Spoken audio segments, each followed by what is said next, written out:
How to log into your Gmail account. Hey everyone, welcome back to another tutorial video. In today's video, I'll show you how you can log into your Gmail account. So to do that, first of all, go to any web browser on either your mobile device or your desktop and simply go to gmail.com or mail.google.com. Now you will be taken to the login page where you'll have to first of all enter your email address or your phone number in order to log into your Gmail account. So simply enter any one of these two. Now, once you've entered the email address or the phone number, tap on the option Next.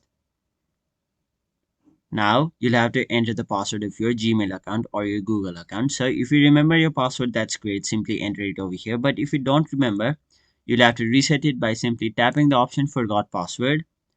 After that, once you follow all the steps provided to you, you'll have successfully resetted your password of your Google account or your Gmail account. And once you've reset the password, simply enter the password over here. Now, once you've entered the password, tap on the option Next.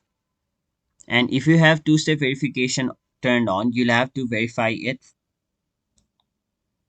And once you've completed the two-step verification, you will have successfully logged in. You will be successfully logged into your Gmail account. So that was it for this video. Hope this video was helpful to you guys. And if it was, make sure you like this video and subscribe to our channel so that you don't miss out on further videos such as these.